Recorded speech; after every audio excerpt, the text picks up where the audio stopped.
So yeah, season 3 has been an incredible season. I don't know if it's because we've been getting a new episode every weekday or what, but it feels like we were getting really down to the nitty-gritty this season. Between fighting Malachite, beating the cluster, learning Lapis' backstory, bismuth, and tons more. But, as I'm sure you all know, this season dropped a huge bomb on longtime fans regarding one of the show's most intriguing mysteries. What happened to Pink Diamond? Well, it seems like we might just have our answer. According to Eyeball, Rose shattered Pink Diamond, and given Garnet, Pearl, and Amethyst's reaction to this, it seems to be the case. We even get a pretty solid confirmation from Garnet herself at the end of Bubbled. But I, for one, am not completely convinced that it's as simple as Rose shattered Pink Diamond. I think that there is actually much more to that story and potentially may not be the story at all. Remember, Rose kept lots of secrets. Could the shattering of Pink Diamond be one big conspiracy? Well, pop on your tinfoil hats because I'm about to get very two pockets still alive on you guys. Let's look at all the information we have. In Earthlings, Jasper states, well, it's more of a passionate yell really, that she's been fighting ever since the day she emerged because of what Rose did to her planet, for what Rose did to her colony, and for what Rose did to her diamond. Confused, Steven asks if she's talking about Yellow Diamond because everyone seems to think he is Rose nowadays, usually on the verge of being murdered. Shocked, she clarifies that it was her diamond, Rose's diamond, Pink Diamond. What's interesting is I don't think anyone ever considered for a moment that Jasper was working under Pink Diamond. We all just assumed she was always under Yellow Diamond, but if you notice, everyone always referred to their diamond as, well, their diamond. My diamond. Yes, my diamond? My diamond. But Jasper only referred to Yellow Diamond as Yellow Diamond. Yellow Diamond needs to see this. So I guess we could have deduced this the whole time. Probably not, because that was a pretty small detail, but Tumblr is definitely calling details just as small. I think, probably. Whatever. So yeah, we can all officially throw the whole Rose's Pink Diamond theory out the window. It's always sad to see when theories die, especially long-standing theories like this one. And if you're still not convinced, Eyeball saw firsthand that Rose shattered Pink Diamond, and Garnet confirmed this event. So I'm sorry, long-standing Rose's Pink Diamond theorists. It's the end of the road. Let us take time to give tribute to the Rose's Pink Diamond theory, as well as all the other fallen theories of yesteryear.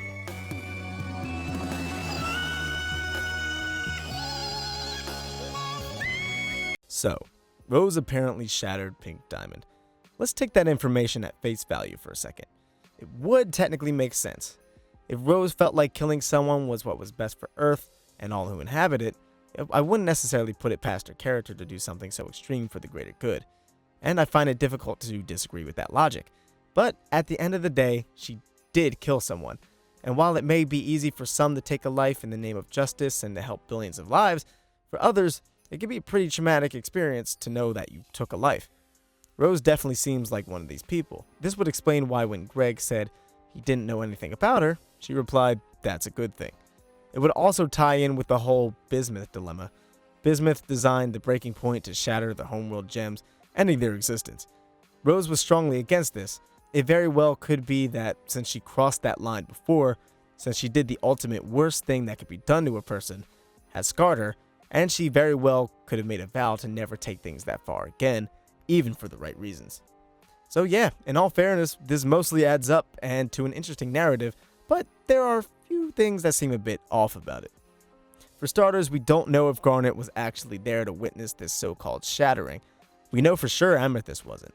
And judging by Pearl's reaction, she may have been, she may not have been, she may have just been worried about Steven finding out, but who knows. The only person we 100% know was there is Eyeball. But really, think about Eyeball's track record for a second, or any other Ruby for that matter. This crew of Rubies were tricked 4 times, man, and each trick was equally stupid and painfully obvious. But they still fell for it. They fell for it every time. Plus, Eyeball only has one eye, so who's to say that Rose wasn't able to trick her into thinking that she shattered Pink Diamond? Who's to say that Pink Diamond didn't actually support the rebellion and conspire with Rose Quartz to fake her death?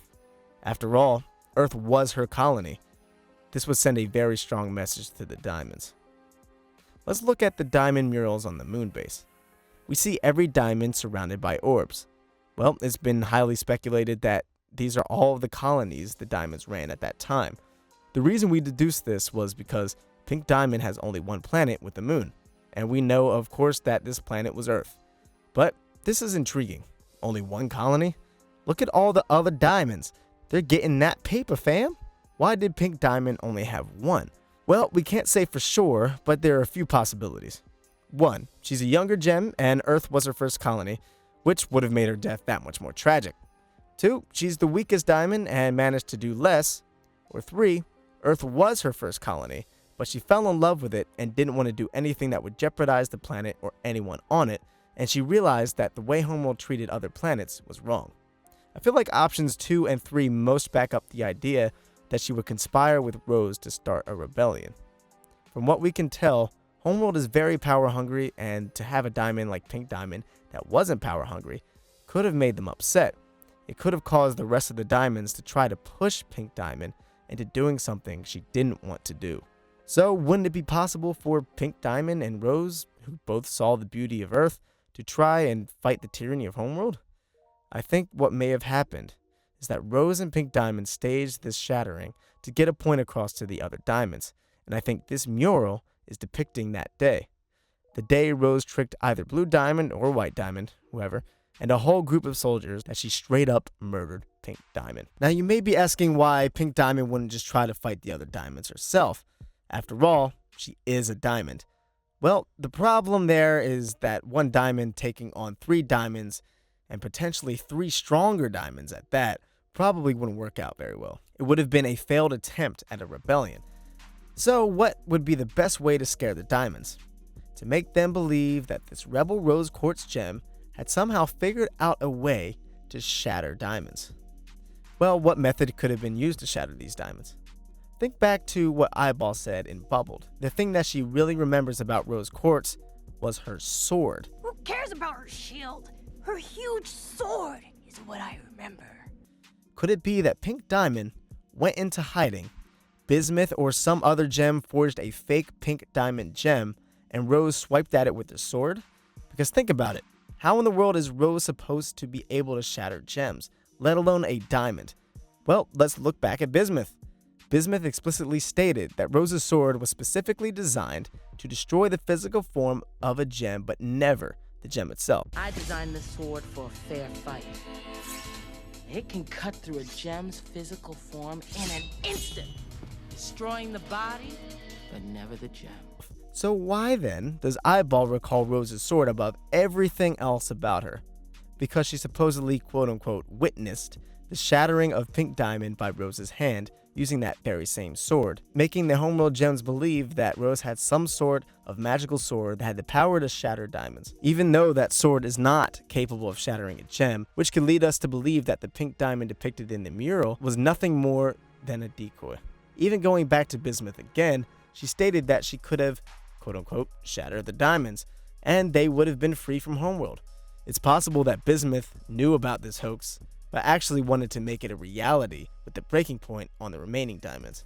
And this would also fit with the narrative that Rose doesn't actually want to shatter anyone because she never truly shattered Pink Diamond in the first place. After witnessing this heinous act, the diamonds would never dare fight the mighty Rose Quartz themselves. The diamonds don't seem like ones to fight their own battles really unless needed. That's why they made so many soldiers. They don't think very highly of lesser gems, so it's possible that after Rose shattered Pink Diamond, the other diamonds would never dare to fight her again. So they made a bunch of soldiers to fight their battles as to not get their hands dirty and risk getting shattered. Eventually they were outmatched by the crystal gems with their multiple gem fusions and whatnot. They fled and they dropped the corrupting bomb / light / song / sound thing in a last-ditch effort to punish the remaining gems on Earth. Speaking of corruption, what about Pink Diamond in hiding? Well, let's assume for a second that before Rose put on her little act for Homeworld, that Pink Diamond went off to hide somewhere on Earth where no one could find her. Well then, what happens when the corrupting light goes off? Well, one would assume that she becomes corrupted. But what happens when a diamond becomes corrupted? It's possible that they end up being less monstrous. Maybe something a little more majestic? Maybe something like a lion? That's right. Look at that hair. That is some pretty identical hair, man. I think it's very, very possible, likely even, that Pink Diamond became corrupted and turned into Lion. Or maybe she was a bit more monstrous at first, but Rose was able to heal her just a little bit, making Lion more aware and not as mindless as most of the other corrupted monsters, similar to what Steven was able to do for Centipedal. Remember, Rose never figured out how to heal corrupted gems, at least not fully. This would explain why the rest of the crystal gems never knew about Lion, because Lion is actually a corrupted pink diamond, and Rose had to keep their little conspiracy a secret from almost everybody, including Pearl, in order to make it seem as legitimate as possible. Plus, we all know Pearl isn't the best liar in the world, so it's possible that Garnet, Amethyst, and Pearl went on actually believing that Rose killed Pink Diamond, never knowing the existence of Lion, whom Rose left for Steven to help. Whom Rose left for Steven to find to help guide him as he develops his powers. But that's my theory. I had to edit this script like 3 times because of the string of episodes we got, but that's what I think happened to Pink Diamond. Or at least I think something like that happened to Pink Diamond. But what do you guys think? Do you think Rose actually shattered Pink Diamond? Do you think it was all staged? Can jet fuel really melt steel beams? Let us know in the comments down below. We'd also like to give a special shout out to our amazing patrons. Thank you guys so much for your support. If you guys were gems, I would definitely not shatter you. You're welcome. Also, since you're on your computer and or smartphone and or tablet right now anyway, go ahead and follow us on Twitter to keep up with us and to be on the lookout for any updates. And while you're at it, go ahead and follow my Twitter. I really appreciate that. But anyway, I've been Michael Williams. Thanks so much for watching Cartoon Universe, and we will see you in the next video. Peace. Whom Rose left for Steven to help. Whom Rose left for Steven to find to help guide him as he develops his powers.